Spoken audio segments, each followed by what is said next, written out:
தியானம் தியானம் செய்கிறதுல நிறைய பேர் செஞ்சுட்டு இருக்கீங்க. ஆனால் அது ஆபத்தான விஷயம். அதை பற்றி உங்களுக்கு இந்த பதிவில் சொல்கிறேன். அதுக்கு முன்னாடி இந்த சேனலை சிவயோகி இந்த சேனலை சப்ஸ்கிரைப் பண்ணுங்கள். அதே போல் உங்களுக்கு கேள்விகள் கேட்கணும்னு நினச்சிங்கன்னா, அதாவது ஆன்மீக சம்மந்தமாக, உங்கள் வாழ்க்கை சம்மந்தமாக கேள்விகள் கேட்கணும்னு நினச்சிங்கன்னா கமெண்ட் பாக்ஸில் பதிவிடுங்க. கேள்விக்கான பதிலை வீடியோவை பதிவு போடுறேன். இப்போது நம்ம தியானத்தை பற்றி பார்ப்போம். ஏன் தியானம் செய்யக்கூடாது, அது ஆபத்தான விஷயங்களும் இருக்குது. அதை பற்றி கடைசியாக சொல்கிறேன். அதுக்கு முன்னாடி தியானத்தை பற்றி சில விஷயங்களை பார்ப்போம். அதுக்கு ஒரு கதை சொல்கிறேன். 2 கிராமங்கள், அங்கே 2 கிராமம் நடுவில் இந்த கிராமத்துக்காக வாய்க்கால் வெட்டும் போது ஒரு புத்த சிலை கிடைக்கிது. புத்த சிலையை என்ன சொல்கிறாங்க, அந்த கிராமத்து மக்கள் 2 பேருமே எனக்கு தான் சொந்தம்ன்ட்டு ஆளுக்காள் சொந்தம் கொண்டாடுறாங்க. இது 2 பேருக்குள்ளே ரொம்ப வாய் தகராறு முற்றி இந்த பஞ்சாயத்து மன்னர்கிட்ட கொண்டு போகிறாங்க. ஆனால் அந்த சிலையை என்னன்னா மண் படைஞ்சி இருக்குது. எதுவுமே சிலையெல்லாம் கிளீன் பண்ணலேருந்து மண்ணில் இருந்து நோண்டி இருக்கும்போது மேலே மண்ணோடு இருந்துச்சு. அப்போது மன்னர்கிட்ட போயிட்டு முறையிடுறாங்க. இந்த மூதாதையில இந்த புத்த சிலையை வழிபட்டாங்க அப்படின்ட்டு இந்த கிராமத்து மக்களும் அதே மாதிரி அந்த கிராமத்து மக்களும் அதே வார்த்தையை சொல்கிறாங்க. இது எங்கள் கிராமத்து தான் சொந்தம் அப்படின்னு சொந்தம் கொண்டாடுறாங்க. அப்போ மன்னர் என்ன கேட்பாருன்னா, சரி புத்த சிலை உங்களுக்கு சொல்கிறீங்க, நான் ஒரு கேள்வி கேட்குறேன், அது சரியாக பதில் சொல்லுங்கள் அப்படின்னு சொல்கிறாரு. யார் சரியாக சொல்கிறீங்களோ அவங்களுக்கு தான் இந்த புத்த சிலை சொந்தமானது. சரி, புத்த சிலை கண்ணை திறந்துட்டு இருக்காரா அப்படின்ட்டு கேட்குறாரு ஒரு கிட்ட. அவங்க என்ன பண்ணாங்க, இல்லை கண்ணை மூடிக்கிட்டு இருக்காரு அப்படின்னு. இன்னும் அத்த கிராமத்து மக்கள்கிட்ட கேட்கும்போது கண்ணை எப்படி மூடிருக்காரா திறந்துருக்காரா அப்படி கேட்கும்போது அவங்க என்ன பண்ணுறாங்க, இல்லை கண்ணை திறந்துருப்பாரு அப்படின்னு சொல்கிறாங்க.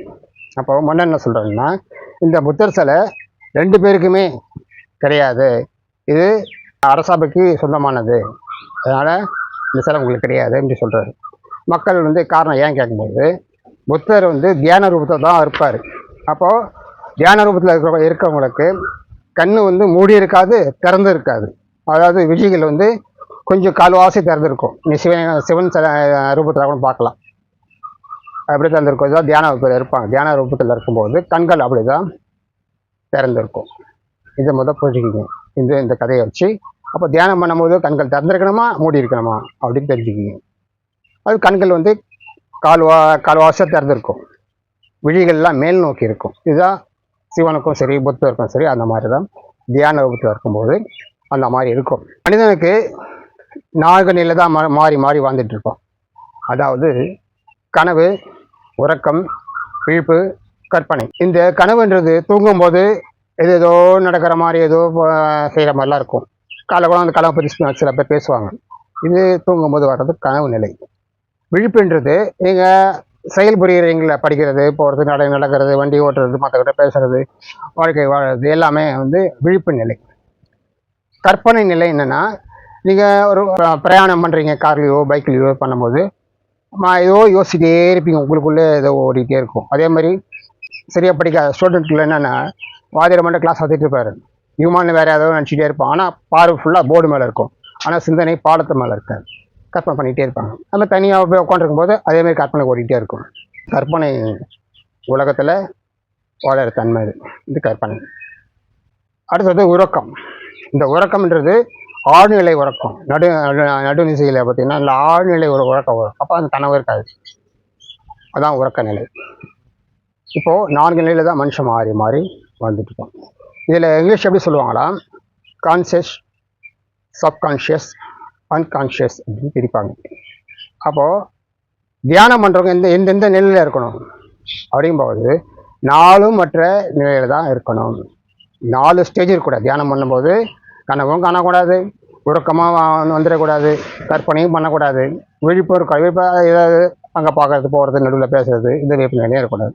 அப்போது 4 அற்ற நிலையில் தான் யோக நிலை. இதில் இங்கிலீஷ்னா எப்படி சொல்லியிருப்பான்னா, super state of conscious mind அப்படி சொல்லுவாங்க. இதான் தியானத்துக்குரிய நிலை. இது நல்லா புரிஞ்சுக்கணும். தியான ஸ்டேஜில் எப்படி இருக்கணும், இந்த 4 மற்ற நிலையில் தான் இருக்கணும். இதுதான் மனம், புத்தி, சித்தம், அகங்காரம் அப்படின்னு 4ஆக பிரிச்சிருப்பாங்க. அதுக்கு அதுக்கு விளக்கங்கள் அடுத்த வீடியோவில் உங்களுக்கு கண்டிப்பாக கொடுக்குறேன்.